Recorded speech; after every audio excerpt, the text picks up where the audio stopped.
before we all came in, so a really early start to all of you on a Saturday morning. But now we're entering the phase where I believe this discussion has something for each of us and something very, very significant. I'm going to throw out a few statistics before I go and sit down out there and have opening remarks from every one of the panelists I have. We stand on the threshold of an incredible time, and I know everybody talks about this whenever they must be coming on a stage, because you've got to build up a panel and you've got to build up a discussion that is happening. But this is really true. We stand on the threshold of something incredible. They say the amount of technology and innovation we've actually seen in the last 10 years, we've not seen in the last 100, and what we will see in the next 5, we've never seen since the dawn of civilization. Now, it's melodramatic, but it's absolutely true. I'm going to do 2 or 3 statistics, boring, but eventually it does turn out to be quite incredible when you think deeply about these statistics. The first one is, in this year, in the next 12 months, 2 billion phones will be sold across the world. That's 2 billion. But the more significant part of that is that 1 billion of them will be smartphones. Now think about that. 1 billion smartphones means 1 billion new people will have something that they didn't have before, a smartphone that could get them connected and do more things than ever before. Even more important than that, and to really understand the significance of it, is no consumer device in the history of technology or otherwise has ever sold 1 billion of anything. That includes even a radio. Think of anything in a single category. 1 billion of them are about to get sold in a single category. Fantastic. The amount of money that is involved, the amount of people, the changes it will bring about is, it's mind-boggling to think what will happen when there are these new 1 billion phones that come on to getting connected with everybody. But even more important, statistics like apps, amount that are getting downloaded, the amount people are using. If you look at every new category that comes in Microsoft Surface, so lots and lots of different new innovations coming, but with this comes the negative. Every time new technology and all this amazing stuff is coming, are we getting more and more excited, or are we significantly jaded and fatigued? For every 10 apps that you download, you delete 9. For every person who's going on and taking a new smartphone, he's that much more jaded because he's not excited like he was the first time. The first time we saw black and white to color TV, our jaws dropped. The first time we actually held a smartphone and an email popped up, we were shocked. The first time we actually heard 5.1 or 7.1 surround sound around us, we literally had the most amazing, every single day, out of the box, radical new innovations. We're like, yeah, not too bad. Not too interesting, but not too bad either. So therefore, there is fatigue. We are starting to get jaded. How do you get people truly involved with the march of technology? Where are the barriers in the near future and 5 years from now? That's, I think, the quest for this panel. And we're going to try and solve that for you. The near term as well as way into the future. How are we going to get people really excited? How will we get rid of fatigue? What happens with tech fatigue and the fact that we've got so used to getting radical things and still saying, yeah, not to solve it today in the next 35 minutes, right? So we'll save the world in 35 minutes from now. Let me get the panel introduced. I'll start straight from the first person on my left, Mr. Sanjay Sinha. He's the Vice President for Mobile Content, ACL Wireless. I'm going to keep intros really short. We'll get to the content part of it. So Mr. Sanjay Sinha is with you. Right next to him is Mr. Jagdish Mitra. He's the CEO for Canvas M. Right next to him is Mr. Neeraj Arora. He's the Director, Internet Business Solution Groups, Asia Pacific, Japan, and China for Cisco Systems. And right next to that is Rajiv Makhni, who is already on stage. And next to him is Rajat Tandon. He's Director for Nokia Location and Commerce. And Mr. Rishoy Bhaskar, co-founder and CEO, MobMe. Is that how you say it? Is it MobMe? Really? When you introduce yourself at a party, do you get into trouble? Like you say, hi, I'm from MobMe? Yeah? MobMe? Okay. Have you ever had the actual experience of getting mobbed? Today?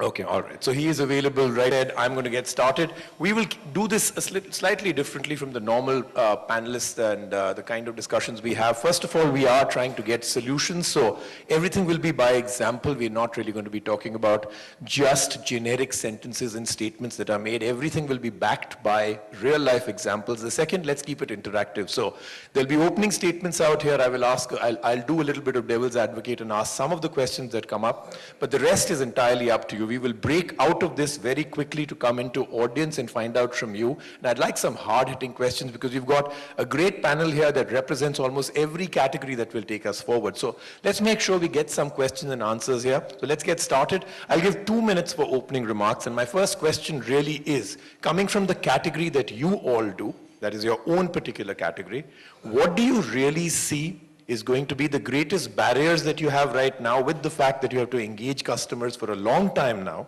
Fantastic technology coming, but they are getting bored and tired. And how do you really think we'll achieve it? So we'll start off with you, Mr. Sinha. Start with some personal experience. I have an 11-year-old daughter, and naturally I also have a wife. And on Saturday, Sunday, I travel, I go in a long drive. The problem is that me and my daughter has a very diametrically opposite music taste. While I like the old song and she likes the new one, as natural the generation gap. And I prefer FM Gold, All India Radio. She prefers the new channel which are there, Radio Mirchi and all. So almost it's very painful for both of us. So there is a long dispute between us about the music choice. And you can understand who wins in this dispute between father and daughter. So, and it's almost... Obviously your wife. Yeah. So it's almost impossible to satisfy both needs. Then I came with that, you use my smartphone during the drive and let me use my music. So now it's worked very fine, I'm happy, she's happy, and we drive happily ever after. So naturally I sometimes pry on cell phone uses, not as a doting father, but a sinister marketer. So what kind of applications she's using, what she does with the phone. So I got some useful statistics in terms of games she downloads, music she listens, or maybe some dictionary, some of the words she uses, listen in school about some slangs. And this, the uses when I look, give me a great amount of comfort and a concern also. Great amount of comfort in a way that when I look at my, as a father, it's concerned me as a marketer. So we have created a business model of benevolence, where everything is available free of cost, almost everything available free of cost in mobile internet. And millions of users are using this cell phone, downloading content, using content without paying anything. So obviously, we are in an era where mostly we target users, not customers. So we want to attract a user, and we think that the business model will evolve as we have significant user. So while this model works very well for some of the companies, and this is the... Some of them may not be able to hear you at the back. Oh, yeah. So, but the basic problem of this model is a winners take it all model, when after some time. So that is the one fundamental challenge in this existing business model, which has this excitement has created in this space. The other challenge which I see is a span of control, as Rajiv talked about, span of attention, as Rajiv talked about, application fatigue. I'll give you an example, statistics on Apple Store, which is an example of a kind of a custom delivery to customer engagement. You'll be surprised to know that only 1% of the app developer earn money from Apple App Store. Rest 99% as creating application, all their hard work is not resulting into any kind of revenue. And secondly, only 2%, another 1% are application being visible to the user. Rest 98% of the user, so we expect everything new by the day. When we visit an app store, we want something new. And it's very difficult to satisfy customer in that area. So these are some of the challenges which this excitement, this kind of which thrown us as a consumer, excitement has thrown us to a company like us, which we create in this space. So navigating a business model in this era is a challenge which we need to evolve and discuss. Okay, but we are going to find out from you real life solutions to all the problems. So we talked barriers, now we're going to get solutions, but we'll come to you, Jagdish. Tell us about stuff from your category and how you feel the barriers and how you think they'll change. Sure. I think to your point, Rajiv, the fact that while we were discussing about fatigue and the speed at which technology comes, it's interesting because at least I can speak for myself, never thought of it that way. But if I look back, it's true. I mean, there's hardly anything that definitely is true for my kids, and it's true for us, that we don't get wowed so easily. And I think if I look back and think about the point, what was the last time we as technology geeks, for lack of a better term, got wowed was probably when the iPhone got launched, right? And when we had a look at it and said, wow, this is really cool. So what made that thought process? And I think we need to look at it and say, this is the same consumer, and we were all wowed by a phone which existed. So there was something that came in. A category of devices that existed from before. So that Correct. was, of course, there are many famous words for it, including Steve Jobs and his, In fact, I'm going to interrupt you for a second and do a little show of hands. If I could just see from the audience, what's the last device that really wowed you? If I could just see people who would just put up their hands, and I'd like to know from 2-3 people, the last device that really made your jaw drop, last piece of technology. Anybody? The iPad? All right. Anybody else? So nobody else has been wowed with technology for a while? No show of hands at all? Okay. If you could just tell us as loudly as possible, sir. Yeah. You're already wowed by something that 99% of the world hasn't seen? Are you with BlackBerry? Oh, you are? Okay. Okay, sir. Okay. You're not representing their PR either, right? Okay. All right. Any one more person? Yeah, sure. I think Samsung S3, because as soon as you're watching a movie and you feel like sleeping, the phone closes. Okay, so almost every one of us has spoken about experiences and not hardware. Correct. Features are not really that big a deal, but the experience and the user interface is really the only things that are wowing us anymore. And that's the point I was trying to make, Rajiv, that why did we get wowed by the iPhone? Not because it's a phone, because there was phones, there were smartphones, there were and it was so different. So how do we define customer experience? I think customer experience is not about beautiful screen and the movement of the finger and whatever. But if you look down at the bottom of it, it's how ease of use it is, maybe one parameter, and how related it is to what we do on a regular way. So when I turn a book, I do turn it like this, and I don't do it any other way, and Apple kind of made me do it in the most intuitive way it's possible. So to my point, I think it's not about technology, because I think parameters and infrastructure, whether it's Nokia or Cisco or companies like us, have done their bit in getting the technology there. It's about the services that we offer to the consumer which will make it sticky. And to my view, the services that we offer to the consumer will only make it sticky if it's part of our day-to-day lives. So when I do things in my day, whether it's about buying things, whether it's about, what do? We talk to people, which is already taken care of. Whether it's buying things, or whether it's finding something, or whether it's about discovery of something, which is where, or a marketplace that we want to visit. If those things are made easily available on our devices, and it's similar and much more friendlier than what we do on our regular way of life, that's the stickiness that will make the consumer, I think, work on the services. Okay, but once again, there are ways, if this... Immersive as well as integrated in terms of your approach to the consumers. Now, I think there is no better time than now from the point of view of mobile internet and its impact in terms of how we can be deliver each of these experiences, integrated, immersive, and intelligent to the consumers. I just want to highlight 4 things from the point of view of our work that we have done with various service providers, governments, as well as several studies that we have done to understand those consumer challenges, if you will. 4 things. First, from the point of view of consumer itself. Consumers, we are talking about 70% of the mobile data traffic coming from consumers, but they don't just want basic broadband access. They want to transform the way they live, work, play, and learn. Second, from the point of view of the video we feel is a key driver, is going to be a key driver for mobile internet. We are already talking about video taking about 50% of the overall traffic. But looking 5 years ahead, we feel that video will increase 50 times. 50 times in the next 5 years. Again, what is the barrier there? The barrier there is experience. And what are consumers looking for? They're looking for experiences transcending devices, availability of services anytime, anywhere.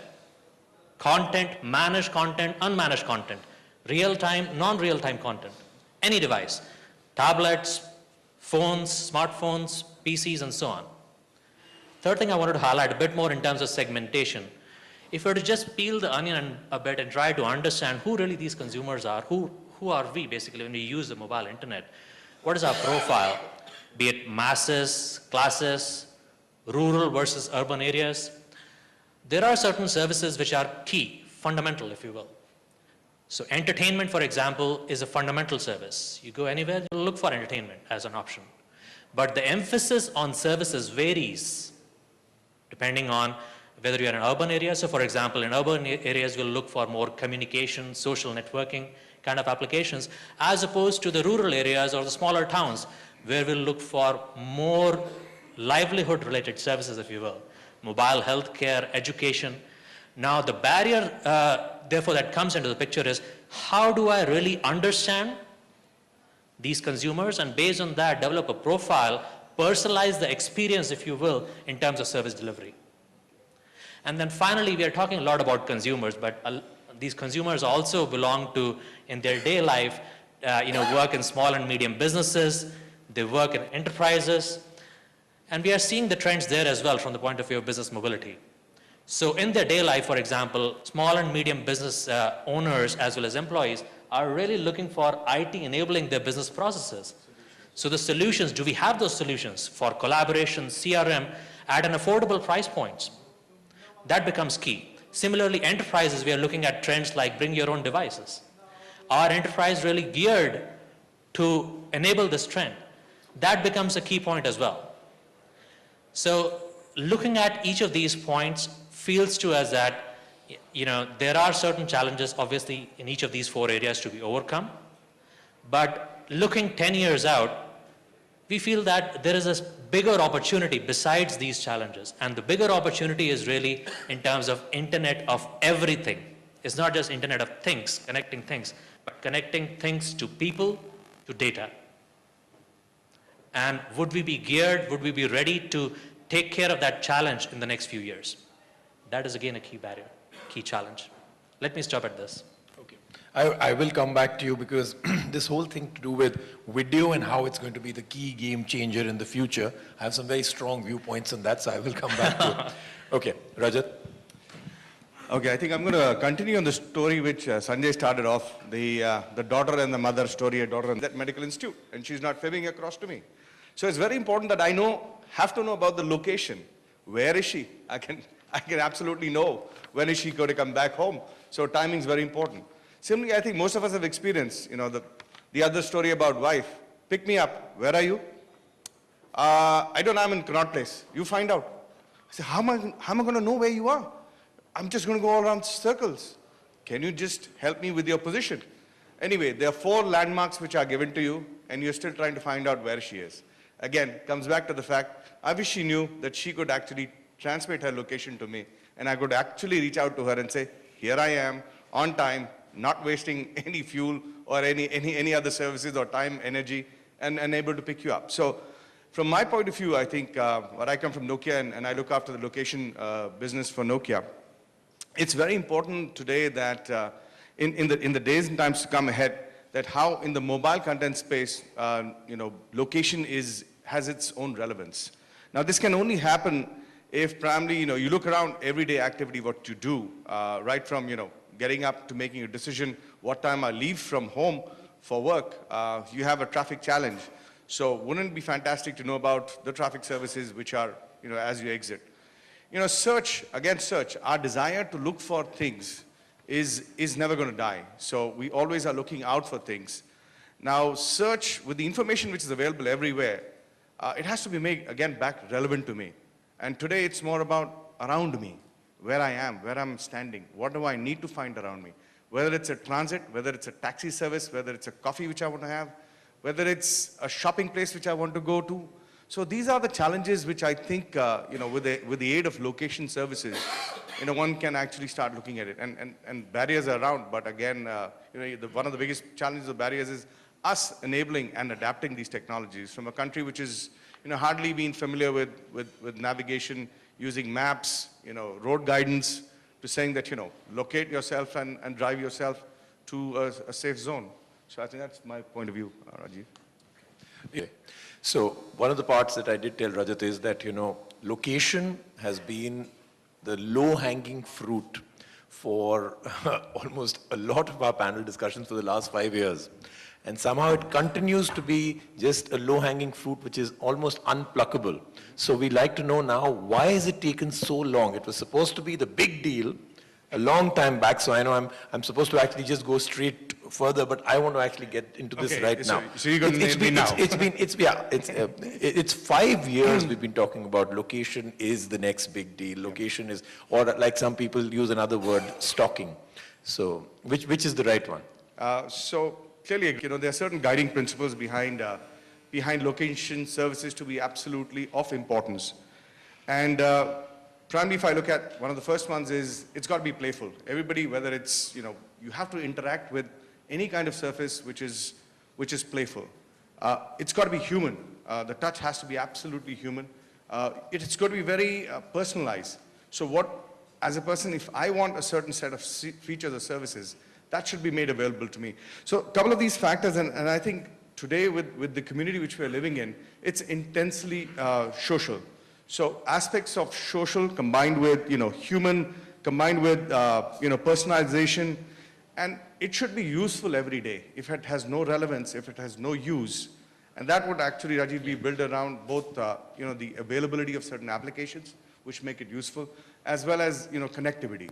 But Today- haven't we reached that stage where, 3 years back we said the technology isn't really there. Then about 2 years back it was that, the apps and the kind of services that have been built around are not there. I think we've got pretty much the entire ecosystem in place for a while. True. Where's the tipping point where we all today Yeah. use location? You said, if it's not relevant to you on a single everyday basis, Correct. it's not going to be the big deal, Absolutely. right? So, but there aren't enough people. I hardly ever meet somebody who's using location as their big thing. If again we were to do a show of hands out here, okay, let's just do it.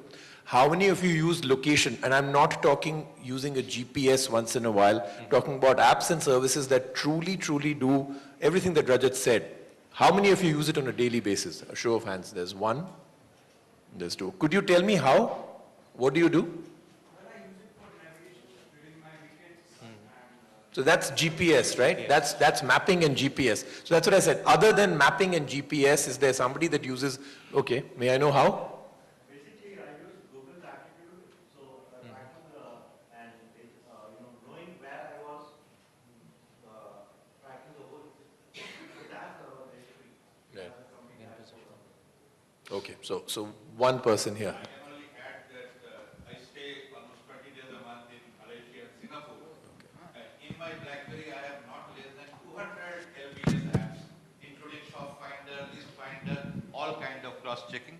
And Okay. these days now, using some, NFC technology in many shopping malls, they have got even floor indicator. Right. Not just position.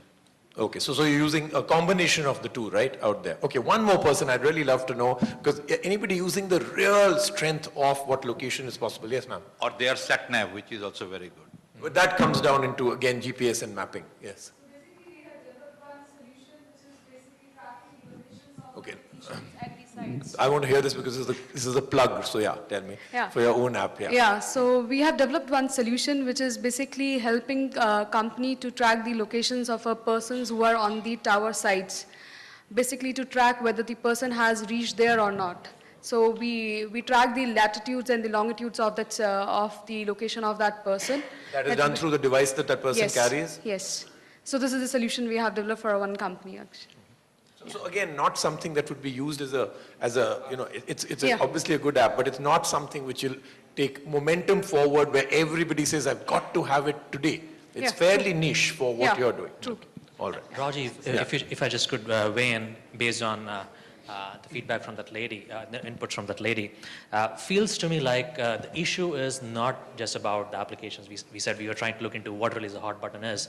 I think the hot button from the consumer perspective is persistence. So for example, if I'm on a mobile device on a macro network, 3G, 4G, if I get into a store that has a Wi-Fi network, do I carry my profile along with me into that store or not? And today I do not, right? So if you don't carry the same profile, I need to go through the same steps of authentication, there's no seamless handover, if you will. If you don't have that seamless handover and you have applications that are targeted at one particular platform, it's extremely difficult for me to, have that adoption for those applications. That's one.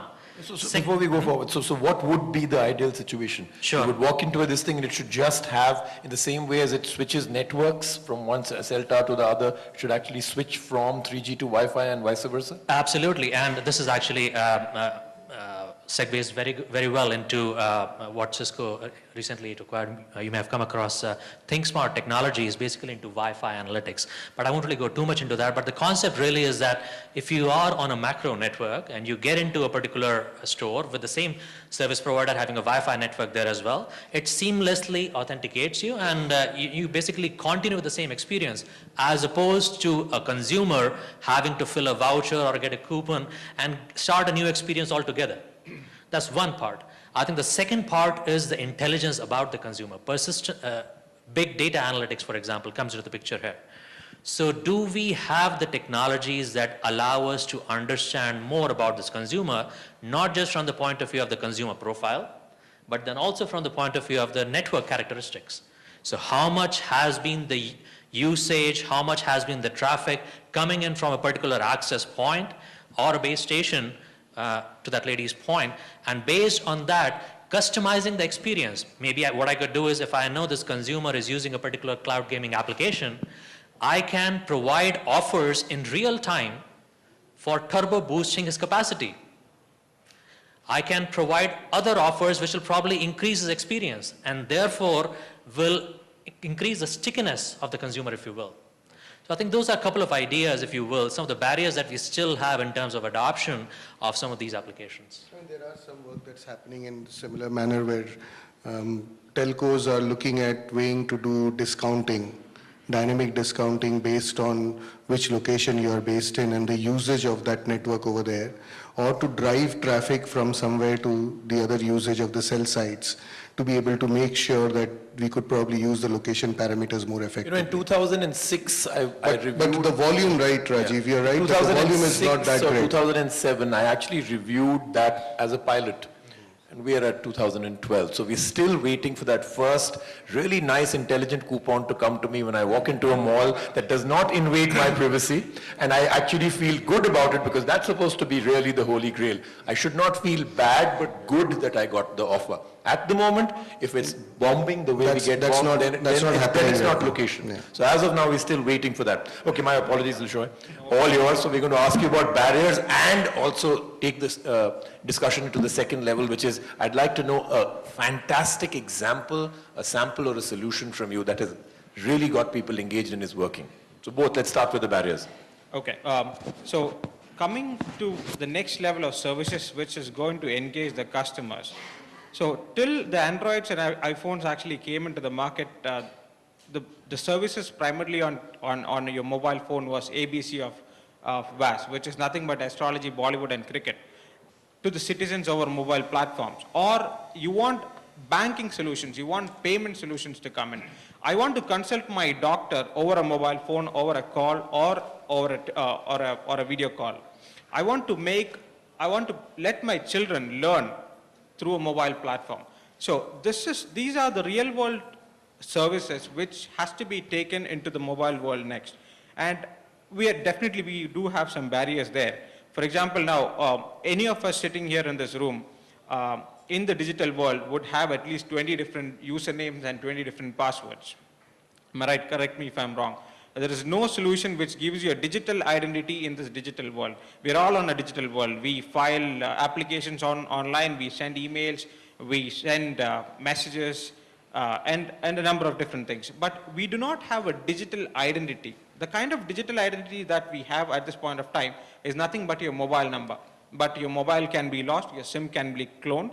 But this is where telcos should really step in and think on these lines and create a digital identity for, because this thing, what I'm talking about, the mobile digital signature, carrying your identity on your mobile, it is happening in countries like Finland, it is happening in Estonia, where people are voting on their mobile phones. I'm sitting at my home and voting without, queuing up or making multiple payments and signing into a government website and applying for a service. When you say that, my mind boggles now in thinking with the way elections and politics are here. That, maybe in a small village and somewhere in this thing, one person goes and tells the entire village, apne sare mobile mere paas rakh do. Bilkul. And he will then start the entire voting process in one shot. Yeah. So it mind boggles. Actually, in that What an idea, sir. just on that very point, and quickly weighing in, so clearly I think having an end-to-end stitched ecosystem is extremely important for a safe delivery of the digital signature, or similar concepts there. What this really means is that you need to have security, not just at the services layer, but then from glass to glass, which is from data centers that you have, going on to the networks, and to the CP devices, tablets, smartphones, and so on. So unless you have a control point, somebody who's really controlling an end-to-end delivery of these services, this will become extremely challenging. So who can really step into this? A sort of intermediary, if you will, maybe delivery end-to-end, maybe through partners. That will really be a key challenge, to overcome in terms of delivery of digital signatures. I must say, every time I moderate a panel debate, I always learn a catchphrase for sure. I just learned two in one sentence. So the first one was end-to-end stitched what? It's glass to glass. No, glass to glass I got. That's the second one. You took away my second line. All right. So end-to-end stitched what? What did you say? End-to-end stitched? Infrastructure, ecosystem. So ecosystem. end-to-end stitched ecosystem is catchphrase one for me today, and glass to glass. Okay. All right, that basically means screen to screen, right? It comes from anything glass that has a screen to anything glass. Right, or silicon, for example, that you have in your data center going on to the glass, which is a CP or smartphone screen that you have. Okay. Two catchphrases. All right. An example, a single, we are running out of time, and I want to go down to audience and do questions also. So a single example, we've got two examples right now. I'd like one from you. I think it's on already. Is the green light not on? It is, yeah. All right. An example of something that you believe is a sure shot example, a path forward, or, a trailblazer that you believe will be a game changer. See, another biggest challenge and the solution which I talked about the problem, that one solution I see is the same thing is happening in India with Vodafone starting. Vodafone gives 70% to its partner for data services. If you launch service direct to consumer, and you can get 70% of revenue, which is pretty good from Indian standard. From 30% to 70% is a quantum leap. And I think that is what going to change the ecosystem. But many direct-to-consumer players, app stores, or app developer have an opportunity to earn. If subscriber pays 50 rupees, he can earn 70% of that. Because the other problem which previously had was credit card penetration in India for a foreseeable future will be going to be pretty low. To that segment. And so, for example, I think we were talking ahead outside this, like for example, we feel that the next generation in India is going to be about being able to do the basic services of banking, micropayment. Now, again, to the point that, he was making about being able to use it as an e-passport, and you talked about movie tickets, I think its adoption will have to be seen based on the consumer and the geography and the segment, because that plays a critical. We still have huge amount of people on our customer base of airlines, nothing against Bollywood, but not the entertainment part of Bollywood is where the difference will lie. So everybody said user-generated video will be the big thing, and it has really generated a lot, but not necessarily on mobile networks like it should have. How will we explode to 50 times of where we are already today? What's that one big jump that you're really envisaging in the future? From the video point of view, there has been a sort of a soft start, if you will, and the challenge has been the fragmentation of the overall industry, if I were to think about it. By that I mean, you have the service providers, for example, who are kind of relegated to being a dumb pipe. They are not able to launch really immersive video offerings, if you will, that can be, that can really launch both managed and unmanaged video, real-time and non-real-time video, if you will. It's still in the works, by the way. So in the next few years, maybe we'll just see that. The second thing is from the content provider's point of view, content providers, content developers, again, it's a fragmented ecosystem. We are trying to bring a bit more of a structure to this. You have the CDNs, content distribution networks that are being established, that these content developers are having. But again, unless the content developers, distributors, as well as service providers really come together and have a consistent, optimized video experience, if you will, it'll probably not take off in a big way. Second thing is in terms of the revenue models that you have for different players. We know from the video point of view, traditional way of media delivery has been, say, through TVs, right? Before we had this digital conversion earlier, a lot of the value was captured by the local cable operators, right? Then the DTH came over, the value got shifted over there. Now we are talking about the value shifting to the multi-service operators with the digitization. Now, what we are trying to get to in the, through these changes is a bit more structure, if you will, to the stakeholders who have the right control points. So CDN, for example, if the MSO has a CDN, he can work now in terms of delivery of the right sort of content. He can stitch in the broadband offerings, and then together with the video offering, he can present a more credible, more optimized, more interesting experience to the consumer. Same for the service provider as well. Service providers have focused primarily on the voice aspect, SMS, MMS parts, not as much on the video. And the point really there was that they didn't really see as much EBITDA margins coming in from the video offerings as compared to voice or SMS, MMS.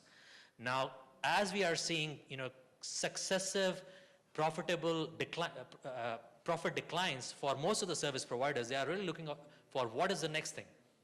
And video is a promising opportunity on the horizon. So video, they are again warming up to this concept. The key thing for the service providers as they get into the video offering is how do you have the traffic optimized on their networks so that they can take care of not just the voice and data traffic, but then have enough bandwidth for video. So having that right set of solutions that can optimize that traffic for the delivery and hence enhance consumer experience, if you will be key. Okay. All right. Okay. Rajat, an example, especially from the location part of it that you believe would be, again, something radical and something out of the box. So Rajiv, I think my viewpoint is there is not a single app which you can actually call it's a killer app. People have different requirements, so multiple apps. However, the importance is that it has to be useful every day. That's only when the adoption will start. So it's So a combination of all of those. Absolutely. So we got e-passport and others, including the fact that anything else that you believe would be a strong example of how this could take it forward? To just add on to what Jagdish just said, so why the adoption has been low? Okay, we have hundreds of mobile banking applications right now, but the key challenge is to get people to actually download and use it. My father or my mother would never do this. So it's all about making, as Jagdish said, what if I can simply call upon a number on an IVR and start doing my transactions or apply for a service. I'm sure a lot of us in this room would do that. But if you ask me to download an application and then do that, it's a pain. First of all, I need an iStore, Apple iStore password, username, payment. There are multiple other things to go into it. So it is all about making, a good user interface. So by which we can actually increase the adoption in these kind of technologies. And this would definitely come in. Okay, excellent. So we've